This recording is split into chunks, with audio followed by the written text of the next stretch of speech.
Welcome to the Student Ministry Matters podcast. We want to encourage, equip, and connect those with a passion to impact the next generation for Jesus Christ. Student ministry can be a lonely place. You might even feel like you're the only one in your church or community that cares about students. Well, know this, you're not alone. People all across the country are engaging Gen Z and care deeply about the spiritual direction of these young men and women. Whether you're full-time, part-time, bivocational, or volunteer, if you have a heart for students, this is the place for you. Welcome to the Student Ministry Matters podcast. My name's Dan Carson, and I've got with me Chris Vines. Hey, Chris. Hey, Dan. Well, it's been a couple of weeks since we've had a chance to be together. I know the last time we talked, you were talking about a community-wide sing-along, and I saw some pictures pop up. How did that go? Yeah, man. Well, we did it. It was great. We sang, and we sang along with each other, and so I would call that a success. Especially for a sing-along. We did. Yeah, it was good. We had just real quick. We had it followed a community parade, Christmas parade, and so we had several people who were either in the parade or came from the parade that joined us afterwards, and it wasn't at our church. It was in what is known as the Paul Clips Auditorium. It's an historic auditorium in our community. And anyway, this was our second annual Christmas Carol community sing-along, and it was fun. We had a good time.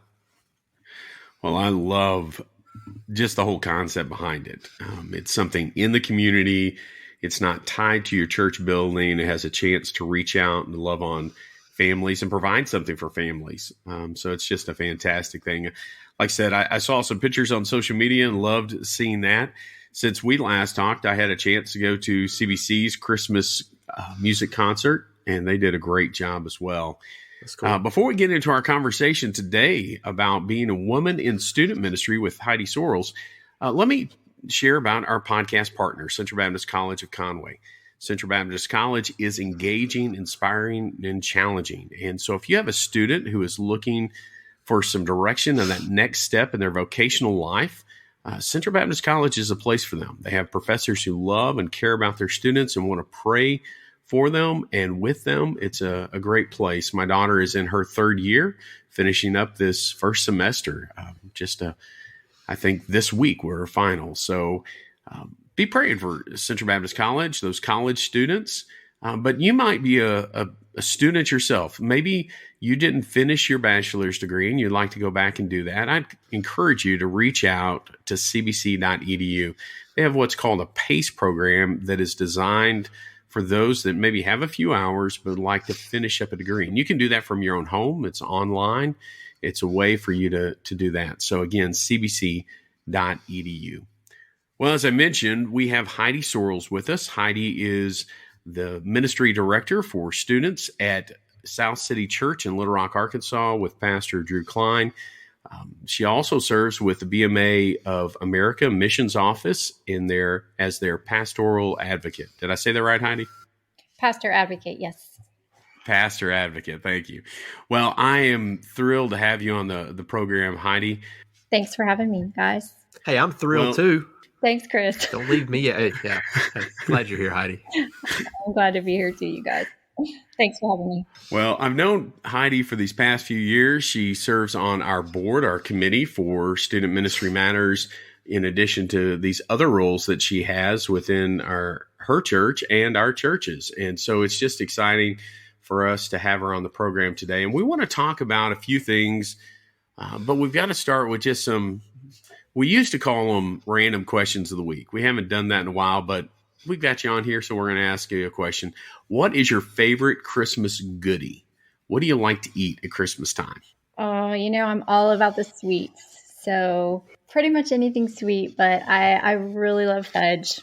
I'm just going to come out and say it. So rich and awful, but it's so good. And so I really love fudge, and I don't love every kind of fudge though. So I've got to pretty much make it myself and make the kind that my mom made growing up. And I'll eat that till I get sick. So I have to watch out. Let me ask Heidi one follow-up question to that, because I need to know. Heidi, you said you make it yourself, but if you were to go buy it, anywhere in the world, where would you go?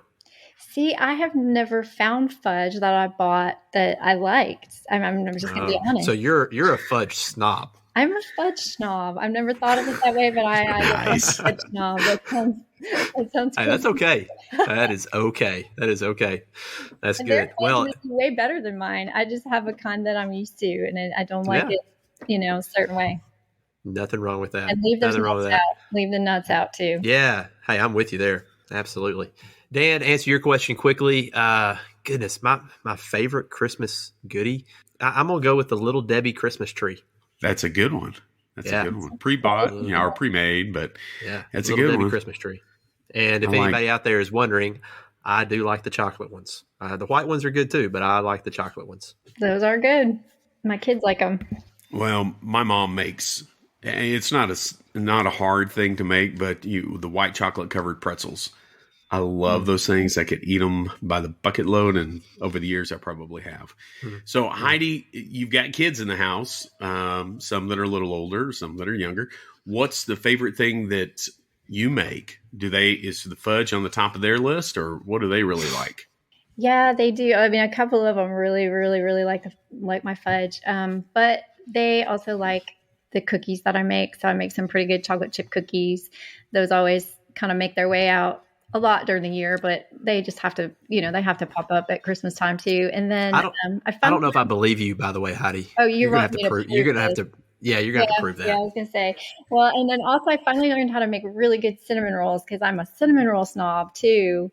And I like Cinnabon cinnamon rolls, and you know how big and gooey and crazy those are. In fact, I used to love going to the airport because that was the only place you could get a Cinnabon around here. But I can finally make some, and I've heard that your wife Sydney, Chris, can make some pretty good cinnamon rolls as well. So Yeah, she can. I think you guys should each make some cinnamon rolls, and let us just kind of figure out which ones might be better. A roll Yeah, a roll off. Yeah, let's do that. Make some fudge while you're at it. I think that's a fantastic idea. Could we do this as a summer fundraiser? Sure, let's do it. That'd be great. You got to always think that way in student ministry. Yeah, you do. You got to think, how can I make money off this? How can I? Yep. That's rule number one. Always ask, how can I make money from this? Yeah. Well, we did a fundraiser for LifeWord a few years ago, and I told my students that, hey, if you raise $1,500 by yourself, I will take on the Kirby's Cupcakes Goliath Challenge. And now their Goliath Challenge is a cupcake that's the equal to 22 regular cupcakes.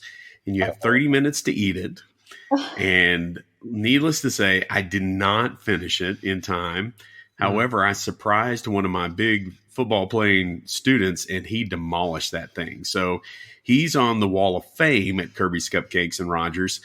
I'm on the wall of shame. And so that's funny. But it was motivation. It got them giving towards it and getting them out there to do it. So love it. Well, Heidi, we want to talk about being a woman in student ministry, because Chris and I aren't. We wanted to have you on here to talk about some of those things. But before we do that, besides just this talk of food and sweets, which is fantastic, I want our people to get to know you a little bit better from a kind of a different perspective. And so how did you come to know Jesus?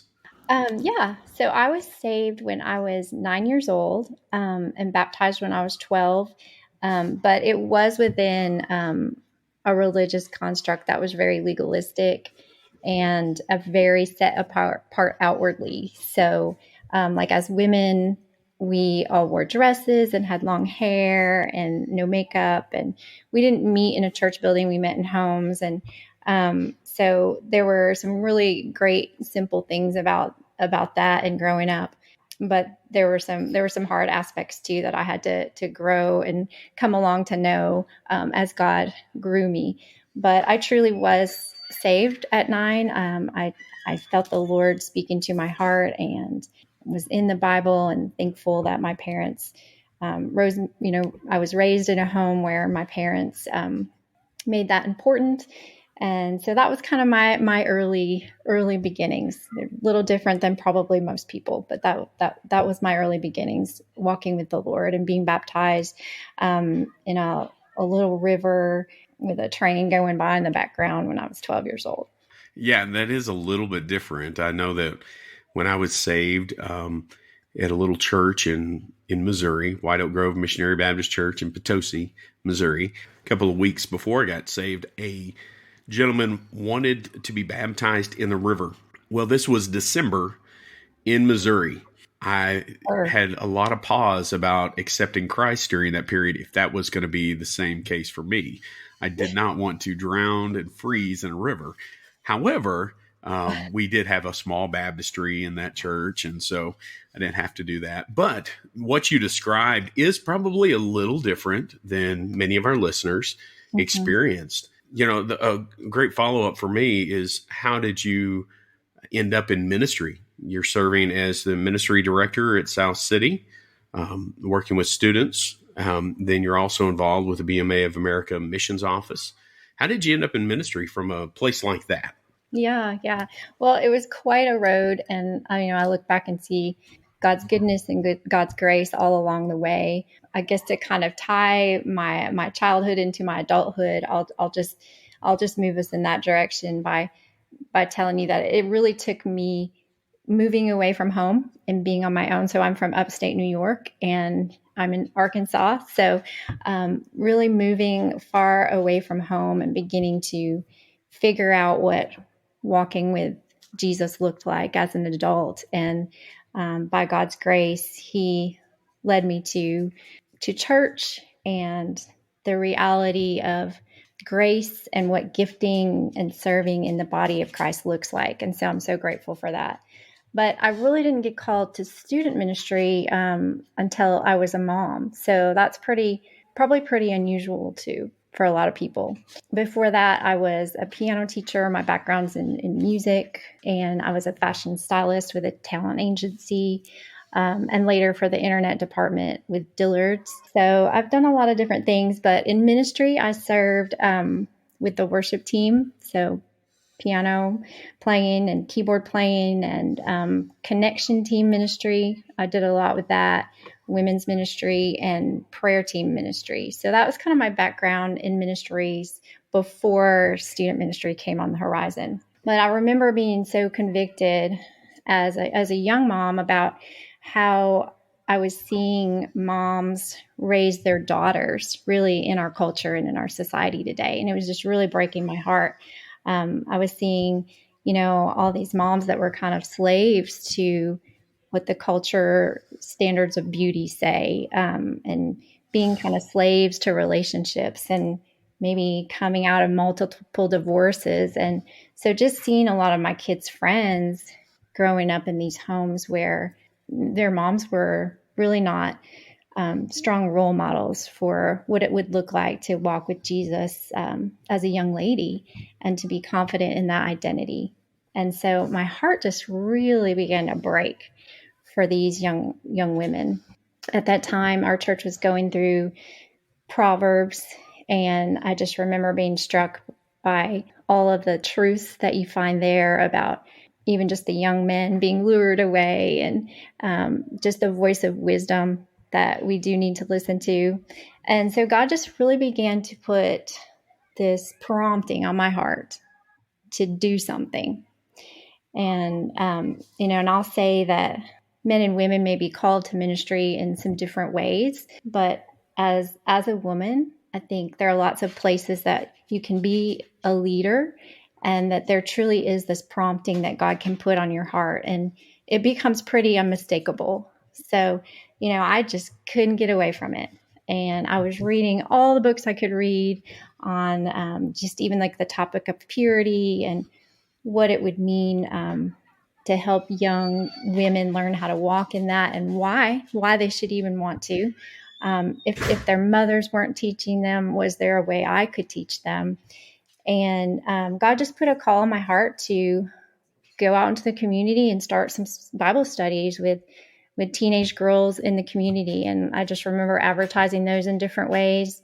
And our first group met at the library in town and just began to do that. And I remember I used to go and pick up some girls from the high school so I could bring them over to that. And it was just something pretty special.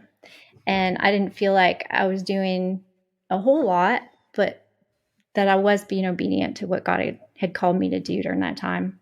And so I did that for about 3 years. Then I was asked to step into leading the student ministry during a time of transition at the church I was at. It was just a time where they didn't have a leader, and they knew a little bit about some of the things that I was doing in the community. Some of the students at our church were even involved in some of those Bible study groups. They just really liked that smaller group setting where they could, really have some accountability and discipleship. And so I was just asked to step in, if I'd be willing to step in and just lead that temporarily. And I remember thinking, I'm not like, who am I to do this? Like, I'm not equipped to do this. And in our circle of churches, I might be the only woman doing that. Am I supposed to do that? I just remember struggling with all those things, but just praying about it and agreeing to go ahead and do it temporarily. And then it wasn't too long before they asked me if I would just come on and be on staff and fill that role. So that's how I kind of got started there. And I spent 4 years with that church and in that role. And then now I'm at South City Church, which is a replant of Temple Baptist Church. Some of our listeners may know that church. And I've had the very scary privilege of starting up a multicultural student ministry from ground zero. So that has been a huge challenge, and it's been all God, because I'll never be someone that tells you that I know what I'm doing, because I really feel like God has been so faithful to show, just to lead the ministry. I don't feel like I am the ministry leader. I feel like it's God's ministry and He's the ministry leader. And so just come at it from that perspective. And He's been so faithful. So Heidi, where you described that the first church where you were working with students, basically out in the community, and then you had students that were involved in your church as well as there. Was that in the Little Rock area? Where were you doing that at? Yeah, that's a great question. I actually live in Maumelle, which is a suburb between Little Rock and Conway. And so that's where I was doing all of that ministry work. It was just easy to kind of step into that space of need in our own community. And I felt like that was where I knew people, and that's where I could be most effective. So not just where our kids actually went to 2 different schools in town. All our girls went to a charter school, and just my oldest son was at Maumelle High School, but I was trying to reach out to any of the schools in the area. So it wasn't just based on one school or attendance from one school. It was any girls in any of the schools that wanted to come and be a part of that. Well, now you're at South City Church, which is on the south side of Little Rock, Arkansas. Yeah. I would say it's a more urban church. Is that a fair description? In comparison, more of suburban church where you were at before. Yes, definitely. Kind of describe the differences there. There are a lot of differences. Where I am at South City, we're definitely way more of a multicultural church. And that's something that you're going to typically find anyway in more of an urban setting. That has been really great. And that's been something that I've been glad, something that has stretched me, that I've been glad for. I think it reflects God's heart for the diversity of people. And, as we know, one day every tribe and tongue and nation will stand before Him. That's right. It's been neat to kind of learn how to minister to different families and students from different cultural backgrounds. And we have a pretty big Hispanic population at South City. So that's been really neat. I mean, we've had to navigate students coming into our ministry that didn't speak a word of English. And I don't speak any Spanish unless we were talking about Dora the Explorer Spanish. And if you guys know Dora the Explorer.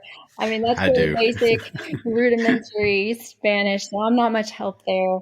So, I mean, it's funny because when I first came into South City, Elvis Garcia, you guys probably know him, but he leads Hispanic ministry for the Baptist Missionary Association of North America. And he is also one of the pastors at South City Church. But he said, no, the Hispanic parents might not know English, but the students they always know English. Like most of them are born here or been here since they were little, and they just pick it up so fast. You're probably not going to run into that. Well, it wasn't very long before we ran into that. And we had some students that had come right over from the Guatemala area and they didn't know any English. So navigating things like that, it's been interesting and it's been good and it's been beautiful to see. And then, we have Afro-American population in our student group, which I love. I was pretty much used to just an all-white population at my previous church. And so I'm very glad just to be able to have a chance to be part of a diverse ministry. I know that for many of us, our churches are kind of that, it's a homogeneous unit, that mindset. That's a old church growth term, but it's just this idea of, well, all these people are going to be very similar and look very, very much the same and come from a similar background. But you're at a different place now, and that's exciting work that's going on there. And so I was kind of curious what the difference is. One of the other things that I'm curious of, you talked about a suburban church versus kind of a more urban setting. Do you have, like in our case, or at least in my case, most of the students that are involved in our church, their parents are involved in our church. Is that the same in your setting? A lot of the parents are involved, thankfully, but some aren't. And Okay. And in fact, it's more and more becoming that the parents aren't, because these students are really inviting their friends, and we're starting to see friends saved and baptized. It's very exciting. But our prayer and our hope is to reach their families too, because at this point, a lot of them are coming, just them, and maybe their families came for the baptism, but they haven't come back. And so we're starting to see more and more of that, which is a challenge to navigate. We want to reach those families and have them all be a part.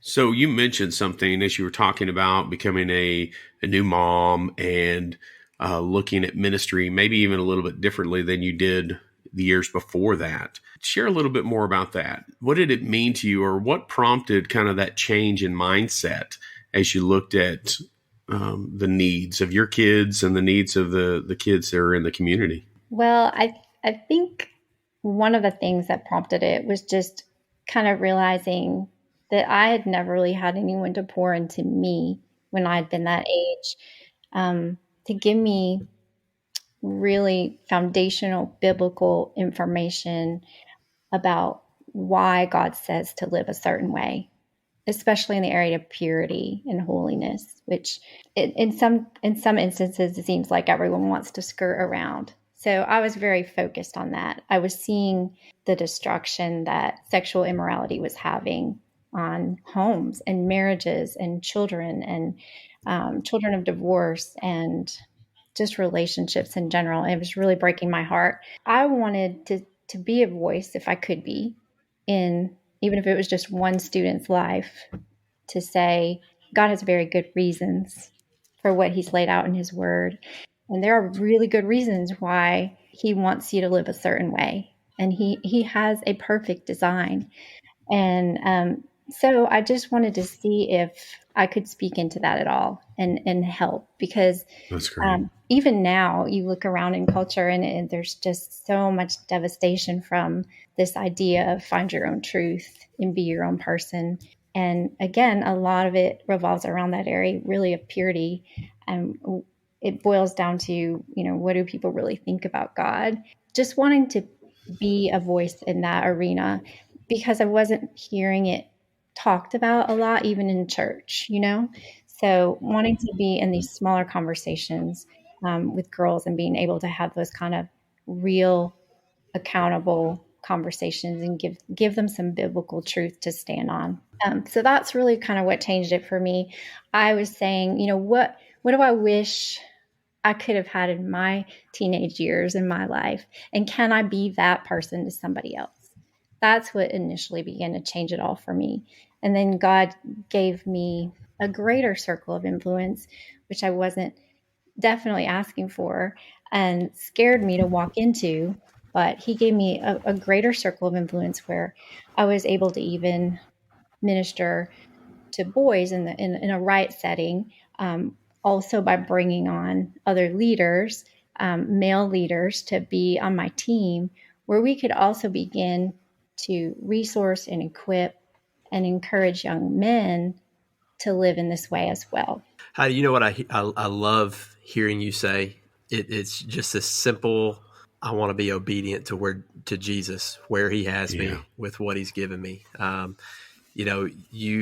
You've just been faithful, and this may even come to you as a little bit uncomfortable because you don't like the spotlight. I can tell, and it's not about you, and that's exactly right. But that's what I love hearing is the Lord saved you. He called you to serve him and to be obedient to him. And I love hearing you say you have a heart for discipleship. You have a heart to lead others to Christ and to a deeper relationship with him. And you're just being faithful to him. And I'm thankful for that. I'm thankful for you. I really am. I mean that. And I'm thankful that the Lord has increased your platform, if you want to call it that, your field of opportunity, whatever you want to say. You've just been faithful, and you're continuing to be faithful to him. And so thank you for that. I love hearing that. I don't want to interrupt Dan too much here, but I'm curious because I just, you shared your heart on discipleship. What have been maybe 2 or 3 of the most influential books that you love to recommend when it comes to just leading people into a deeper relationship with Christ? Obviously, I know the Bible, right? So don't think that I'm discounting the Bible, but what do you love to recommend? Yeah, that's a great question. I have a very specific passion toward teaching young people how to walk in purity and holiness.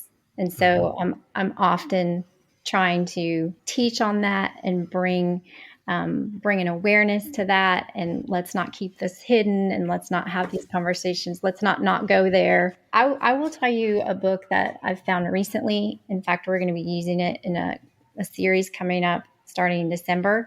It's called God's Design and Why It Matters, Rethinking Sexuality with Dr. Juli Slattery.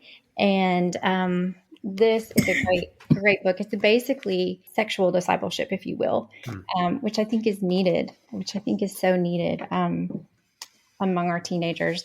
So that's what I would mention. Every Young Man's Battle, Every Young Women's Battle. It's kind of an oldie but goodie. But along these lines, those are the books that I would recommend. Yeah, no, that's great. That's great.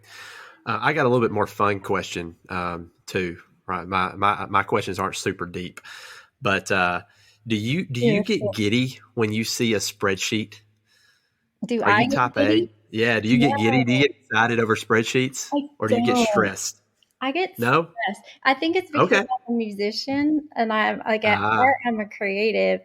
But then I also love to dream and envision, and I want the details to be there. I really do.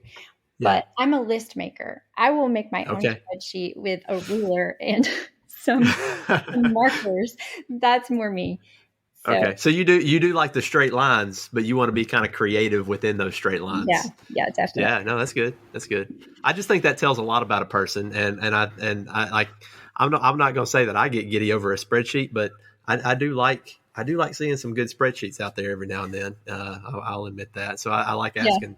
Yeah. I like asking that question, especially as someone who is a director, organizer, things like that. So, so I'm going to pitch it back to Dan after this question, but what would you say is the, for where you are at South City, understanding everything that you said about just where you are, you're in an urban setting, you're some multicultural setting, church, And you've already said some things in this regard, but what would you say is the biggest challenge, or at least one of the biggest challenges that you have just reaching your city, reaching your community where you are as being a part of South City Church? What's one of the biggest challenges you face? Yeah, and I think this is a struggle that is church-wide, not just in student ministry, but the area that the church is located in is a very low-income area, but it's also an industrial area. So there's a lot of industry right around the church versus housing, if that makes sense. And so therefore, we also have a lot of church members living a ways away from church and driving in. And it has to be that way. There's no housing right there, right beside the church or right around the church. So, it means that everyone needs to be on the mission field in their neighborhoods and in their schools and in their communities. And so as a church, we've been really working on this idea of multiplication and disciples that are making disciples.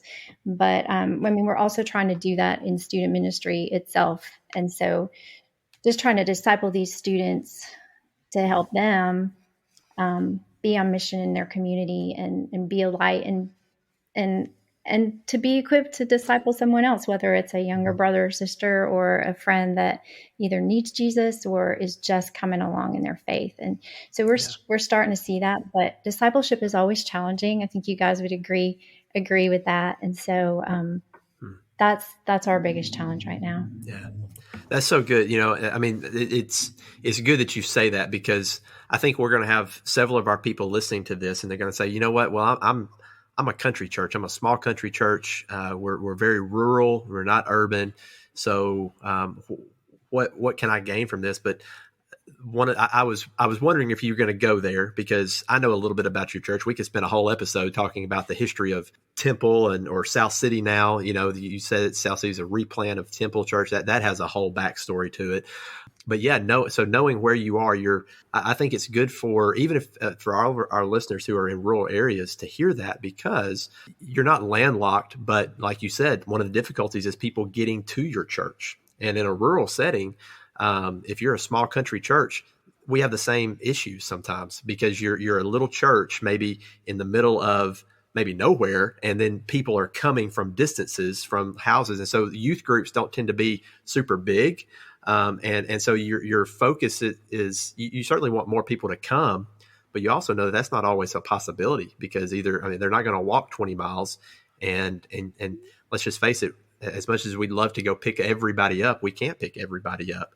And so I think you saying what you did about being on mission where you are, and helping students understand the importance of that. And that it's not just being on mission inside of a youth room, exactly. But making disciples where they are. I think that's so key. So anyway, thanks for sharing that. I'm encouraged by that. I appreciate it very much. We had such a great time talking with Heidi Sorrells about student ministry and women in student ministry that we decided to make this a two-parter. So on our next episode, you'll hear more from our conversation with Heidi. Now, if you have any questions, anything you'd like to share with us, be sure to send that to info@studentministrymatters.com. Until next time, remember that student ministry matters. Thanks for listening to the Student Ministry Matters podcast. Get connected at studentministrymatters.com or follow us on Facebook and Instagram at Student Ministry Matters. Until next time, keep up the great work with your students, because the work matters.